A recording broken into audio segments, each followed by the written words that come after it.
just showed up flat. You just got outplayed offensively, defensively. It's a disappointing effort, I think, when you think about the Cowboys, and you said it earlier, Eves, about Elliott, man. I mean, how you give that guy 13 touches with a quarterback who's banged up, you're going to let him throw it 40-something times?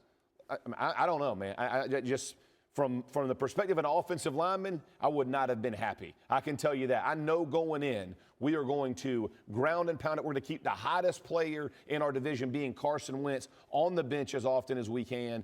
And it's 17-9. This is not like this was a track meet that you had to compete in. This was a game that you fully had ability to win it had you just stuck to what you would do well, and they didn't perform. Tim, it seems like what Jeff is saying right now is what Cowboy fans and the media have been saying so many times after their games.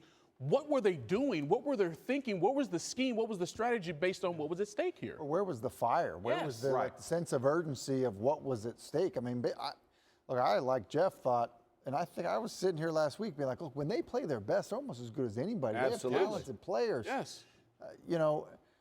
Look, the Zeke thing is 100% correct. Now, is that because they just weren't calling enough runs for him, or he wanted out? You alluded to that, and I don't know if he was banged up in the game, and that was part of the reason that he wasn't out there. But yeah, that's not the identity of that team. That team was in, kind of a spread shotgun, look for much of that game. That's just not who they are. I don't think. That's not when they're at their best.